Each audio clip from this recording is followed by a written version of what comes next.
Initiation is not about a bundle of instructions.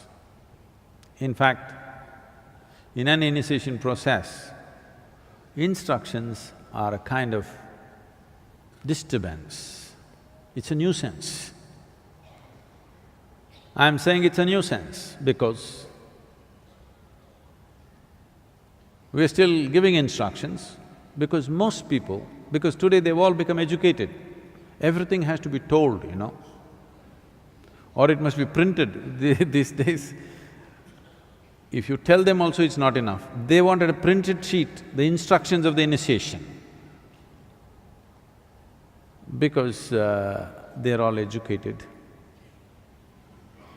their brains are full of words, not of life. Too many words. So everything has to be verbal. Even saying it is not good enough, you have to print it. Or you have to record it and give it to them so that they can put headphones and listen to the instructions every time. Initiation is not a bundle of words.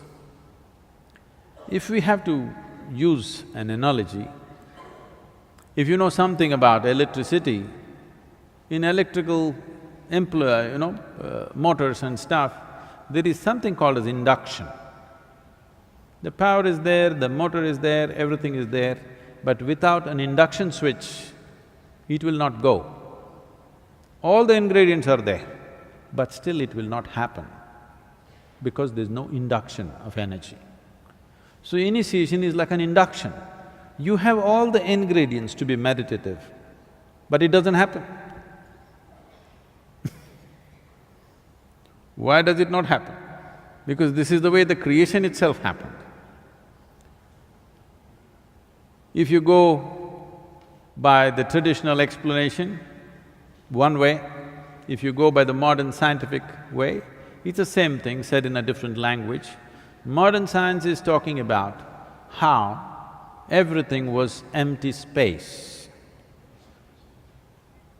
Now they're removing the word empty and saying it was space.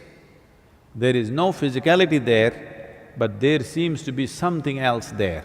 What that something else, we don't know, as for the science. And today they've made experiments where in vacuum state, if you apply a certain energy around it, not into it, around it, suddenly virtual protons and virtual neutrons will spill out. That means creation begins just because there's energy playing around. There's a beautiful story in the yogic tradition. Shiva, you must understand the word Shiva. Shiva means that which is not. It's an appropriate description for space. That which is physical, creation. That which is not is non-physical dimension of the existence. So Shiva means that which is not. Shiva was lying, his body spread across the cosmos, but he's not. He doesn't exist. He doesn't have a physical manifestation. Then Shakti, a certain dimension of energy, came and danced around him, and then he came alive. Then he started spitting galaxies out of his mouth. This is the most appropriate description of how creation happened. Still spitting galaxies, new galaxies, it's continuously happening. Simply because a certain energy touched it. Everything that was needed for creation was already there in him, but he needed induction. So initiation is a kind of an induction process. But unfortunately today, if I just ask people to just sit here, we'll do things for you, they'll say, nothing happening, why is he not doing anything? You're supposed to say something. So what to do? For modern times, we say a lot of things. We hang out with you.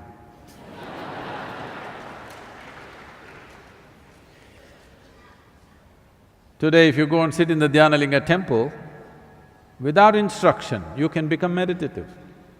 I can't do that to you here now. What's her name, this girl? Hina? Hina, you're in UK, if you're willing to just sit there, I can do it to you now, wherever you are. But right now, you're a student, still educating. Maybe you're a possibility, not fully educated. Too many words in your head. The only thing you understand is words. Because of that, instructions have come. Otherwise, initiation is not about instruction. There's really no instruction in it. Initiation is just an induction process, it's an energy process. But we have to talk about energy, you know. We have to talk a lot about energy before they open their mouth and, oh, appadiya.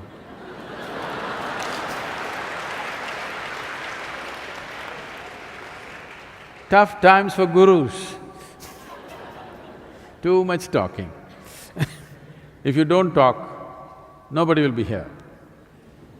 Very few can really understand. If you simply sit here and reverberate, they will also sit here and reverberate. Those numbers are small. Well, in Isha those numbers are increasing. I don't have to say much. But in the larger world, you have to talk and talk. Hang out with people.